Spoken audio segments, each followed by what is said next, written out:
Hi there, Sanjeev here from World Robotics League. So today I'm going to be talking about how to form and operate a World Robotics League team. This question comes up quite often from parents and kids both alike as to what is the effective way to form a team and what is an effective way to operate a team after it has been formed. What should be the size, what are the resources that are required, and so on and so forth. So we put together this video so that we could help answer some of these questions for you. So the first one is that, of course, it's fairly obvious. The step one, get some kids together. World Robotics League used to be 2 kids minimum and 4 kids maximum. The reason for this was that in past experience, what we realized was when we had more than 4 kids in a team, it would become extremely chaotic and kids would not get enough opportunities to express themselves and to do any real robotics work. Kids would start stepping on each other's toes, and the entire team meetings would be spent chasing after the kids instead of getting something productive done. Limiting the team size to 4 actually led to very significant improvements.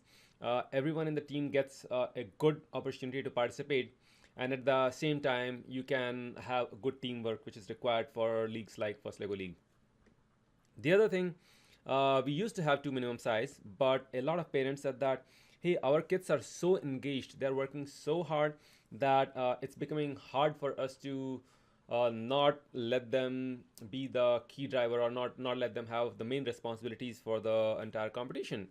So essentially, what they said was, in some cases, the kids are so competitive and engaged that in a 4-person team, all 4 would actually go ahead and work independently and perform and finish the challenge on their own, and then come together and have a mini challenge among themselves.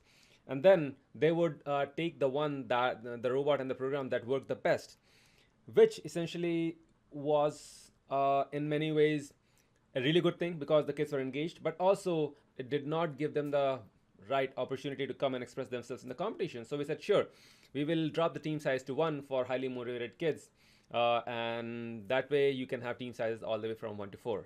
So step 1, get some kids that work well together. The second one, designate a coach. Sounds fairly obvious, but who should be the coach?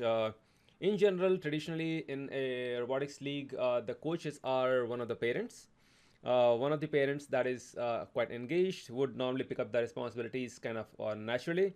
But one thing that we have seen is when a parent is actually stepping up, make sure that they have some technical background. The kids, if they are well trained, they do not need too much help. But still, kids being kids do not have the same maturity level as parents. And once in a while, you would see that kids are getting stuck and not making progress, in which case an intervention by an experienced person is needed. And thus, we say one of the parents who has a little technical inclination and who is willing to spend some of the time working with kids. The step 3 is, of course, like registering the team. This is purely administrative.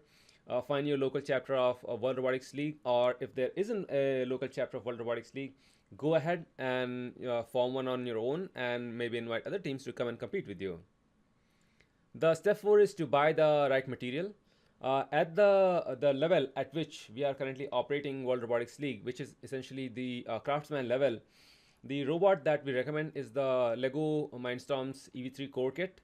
This kit is a pretty good kit, has a bunch of sensors, a rechargeable battery, and the key thing to remember here is that this kit is available only from Lego Education website. You cannot find this at any other retailer. There are no other authorized resellers.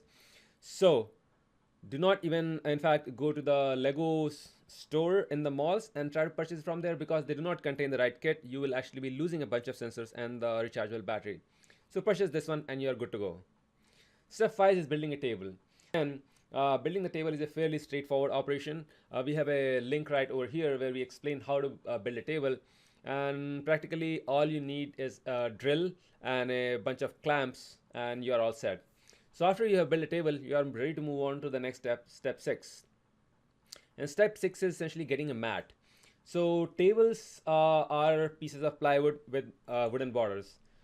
However, the surface of the wood might not be exactly the same for me, for you, for somebody else, depending on the kind of wood that we could get.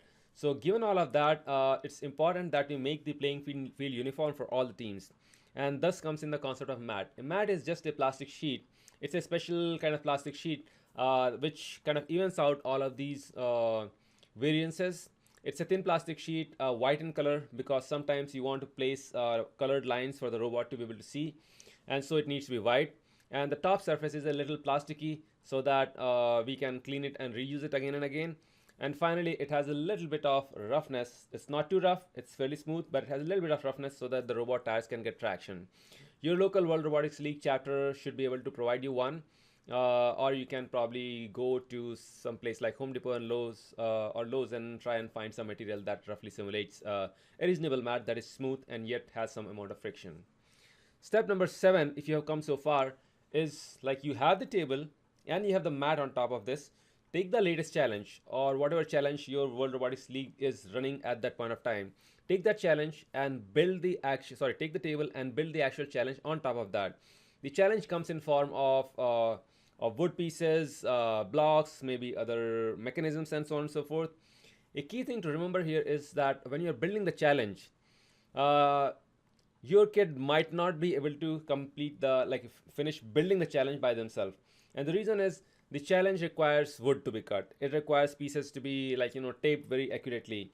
It requires an understanding of engineering drawing. We have a video on engineering drawing if you don't fully understand what that is, so that you can lay out things exactly where they should be, so that when you come to compete, your robot behaves very predictably. And a kid might not have this background, but an adult should be able to read or build this easily. So go ahead, build this, and I think I think you can unblock your kids fairly easily there. The final step, if you come so far, essentially you have a robot, is to practice on the table. Take your robot, place it in the same place again and again before it starts. Make sure to track where errors are occurring, solve them, keep going over it over and over till you are ready. And when you come to the World Robotics League competition place, wherever the competition is being held, make sure that you try and get a few robot runs on the actual competition table.